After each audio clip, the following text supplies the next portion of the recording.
And joining me now on the show is filmmaker Igor Lopatonok. Igor, welcome to Compass. Thank you, Jason. Thank you for having me. I really appreciate your time today, and it's quite an incredible story that's brought us together, and that is of Russian Foreign Minister Sergey Lavrov coming out in an impressive article after a speech, and he's talking about the difference between a unipolar and a multipolar world, which is the one that Russia supports. For those that are unaware, unipolar generally refers to one world government, one leader. And this is the opposite of what Russia is all about. Igor, can you fill us in on how you saw or took the speech? First of all, I believe that's a very important speech because Russia more and more loudly and vocal explaining why they handling this special military operation in Ukraine, because it's not a war, in this way, why they're taking it so slow, why they're taking a void to slide in and to endangering the peace and entire world, why they not obeying to play by the rule what's set up by Washington, and why they believe in this is returning to a multipolar world will be better. We actually never have a multipolar world from the time of World War One, because before World War One, that was a concert orchestra of nations playing, and after all of this, this is a bipolar world, what is actually also very dangerous because it has a great potential for the conflict. And now we see emerging of multipolar world. It's how unipolar world happened. 1991, when Soviet Union ceased to exist, and the system of balance of power, what I need to say that Vladimir Putin pay a big deal of attention to balancing of power, because it's good for both sides.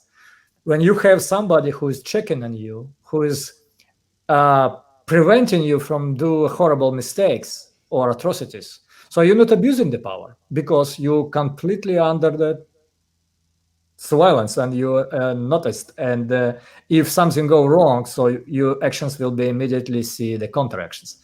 That system much more safe than the unipolar world.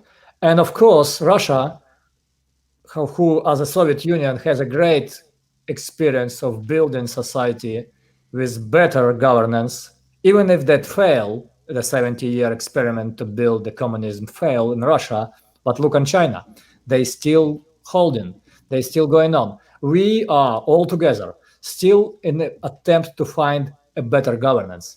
And a position of multipolar world for this on the geopolitical side, I believe is crucial and inevitable. Only multipolar world can free the nations from oppression of superpowers because they can choose. I have a brilliant example of this country thriving in a multipolar settings. We did a big documentary with Oliver Stone called Kazakh, the History of the Golden Man. Why, after 4 movies about Ukraine, we watch closely on Kazakhstan? Because exactly in Kazakhstan, the multipolar world settings was when the Kazakhstan balancing and using the multi-vectoring policy and the foreign policy with China, Russia, and the United States, giving the Kazakh nation's ability to grow GDP 10 times for 30 years and peacefully exist with such a big superpowers on the borders. So we know that's working. We see that on own eyes. We can compare capital of Kazakhstan to Los Angeles. And this is comparison not in the favor of Los Angeles. It is better city, better road, better infrastructure, better place for living. Because all of this just for one reason, to make people life better. That is, it's quite simple when you say it like that, and it's quite extraordinary that the move to a unipolar one world government looks to create a world that's based on communism, the hive mind, the one size fits all, and total compliance. And yet it's Russia who, with that 70-year history, is going completely the other way. And I find that just an extraordinary moment that the historians from the West, with all information available to them, can't see the forest for the trees, Igor. Yes, because problem is here because the West completely cut off media streams from Russia. They now believe in their own invented constructs, what they planted in the mind of Ukrainians. Ukrainians spit it out, and our politicians now digesting what is our intelligence construct, and they believe that everything what's happening in Ukraine happening as that the CIA analytics told them through the media sources. It's a very dangerous things because they completely losing their touch with reality. They don't understand what is going on, and they making decision based on the wrong information. This is the big and very dangerous problem what is going on. Why I'm very much welcoming the citizen journalists and everything what's TNT radio and World Series News reporting, because you given to the people of West in their language newses what they don't have directly from Russia, what they don't have directly from Ukraine. Western society can work without any media sources from Russia. That's impossible.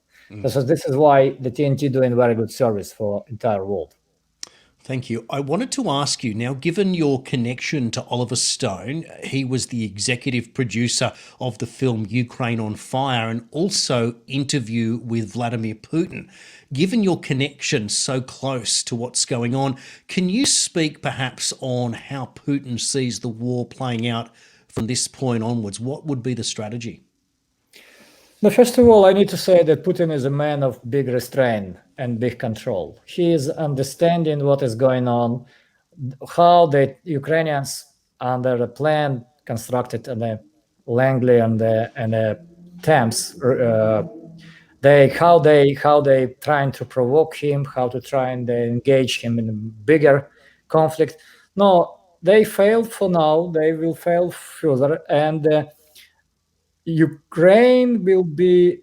First of all, Russia don't need Ukraine as a part of territory. Russia have a plenty of territory. Russia is the number one territory in the world.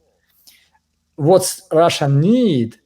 Russia don't need an enemy on a border who speaks same language, who is easily accessible, and who can attack any time. This is what is crucial for Russia. So Russia take care, first of all, about their own security. Second, because of the coup in 2014 and the goals of Russia's enemy to surround Russia with a ring of fire, what was actually outlined in the Rand Corporation analysis. So Russia understand without leading the world movement to build a new and better world, they will be surrounded only by enemies. So they need to arrange friends in order.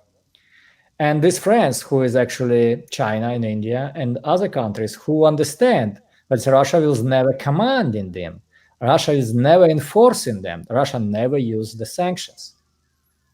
And that's very much understandable to people of Iran, to people of Saudi Arabia, to people of Venezuela or United Arab Emirates. All that countries was now joining BRICS and in attempt to build a better settings for a multipolar world.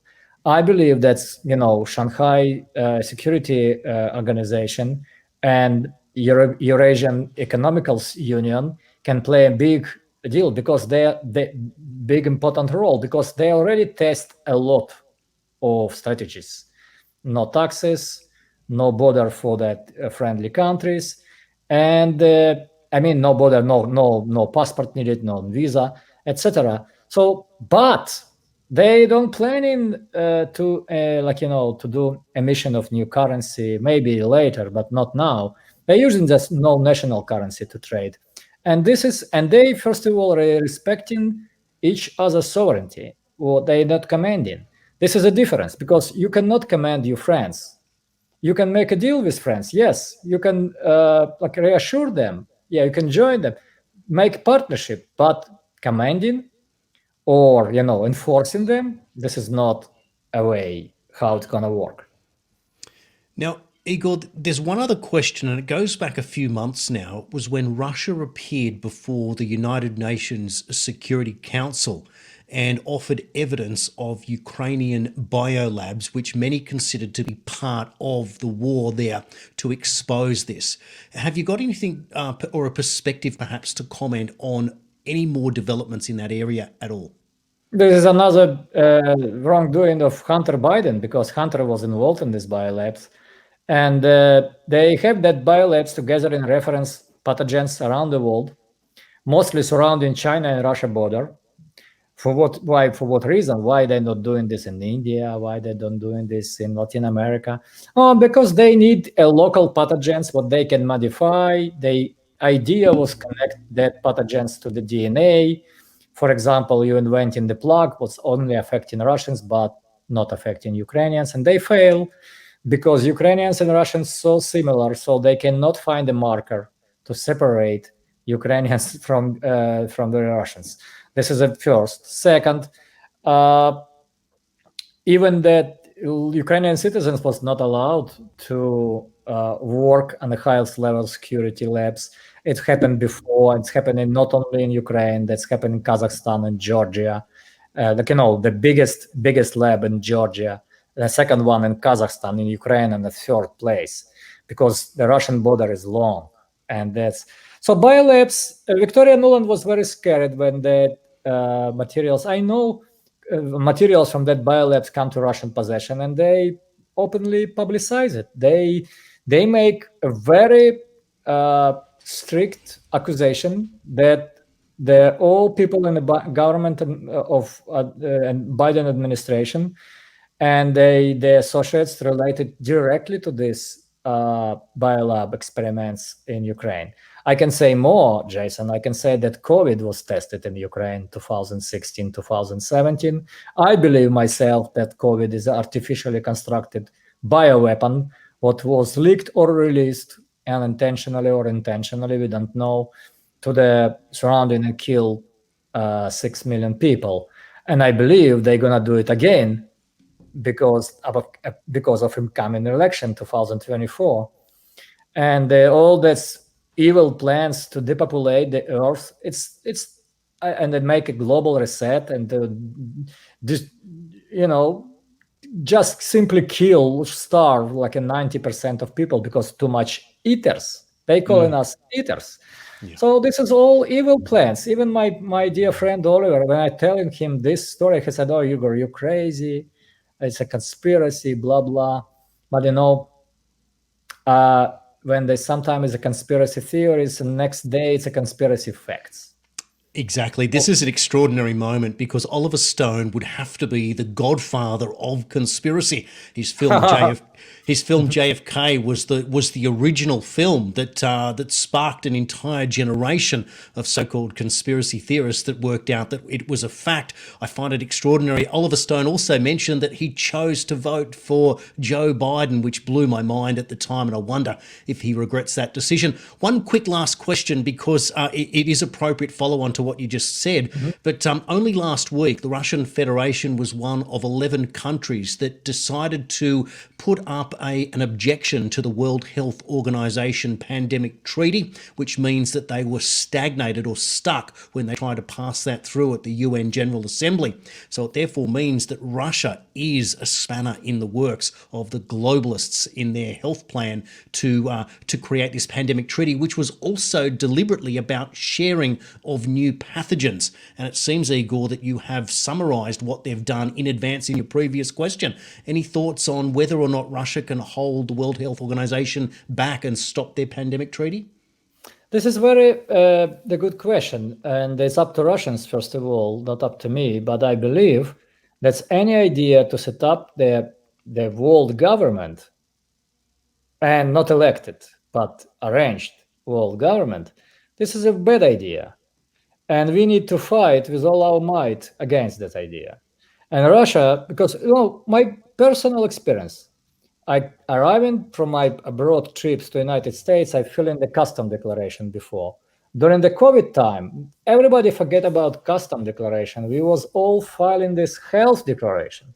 So who is in charge? Not custom anymore, but the people against whom you even cannot hire the lawyer, because they working without any warrants, without any orders. It's a very, very efficient way to control the population. Muzzle them first with masks, shut them with jobs, and tell them to stay home and lock down, and that's it. So it's very, very good. No, we're not gonna obey. We're not gonna give us to wear this bullshit again because there's no science proving that's working. And we're not gonna use vaccine what's not only preventing you from the sick, but also preventing you from spreading the virus. That was hysteria. And that was used by media because media did COVID pandemic, not a COVID virus. Yes, COVID exists, as it was the influenza exists before, as other deadly pathogens exist in this world. But what make it dangerous and what make it really like erasing 17 trillions? Every American family lost $200,000 on this pandemic. Why? Because the people who don't care about the Americans, they just caring about their own politician vision of how they handle. They mishandled this pandemic completely. We cannot trust them on a word. People like Fauci and others. So I believe in vaccination. When I was going to film in my movie in the Kazakhstan, I shot myself 13 different vaccines, including anthrax, and my plan was to visit the place when Soviet Union buried like 600 tons of biological weapon, anthrax. So I did that vaccination. I don't catch the COVID, but I catch the COVID in Washington, D.C. in March 2019. And this is a big question. What was COVID doing in 2019 in United States soil? Wow. It's an explosive story, and that is just incredible. We, by the way, working on a film about COVID origination and social consequences, what bring us to current situation with COVID, because it's need to be explained to the audience. Audience need to know. They deserve to know the truth. Goodness me, that is something to look forward to. When do you expect that you might be able to release that film? A year, not early. Okay, well, we will be watching very, very closely to hear or see when that film comes out. It's been a thrill to be able to speak to you today. Igor Lopatonok, thank you for your time today on World Series News. Thank you, Jason. Goodbye.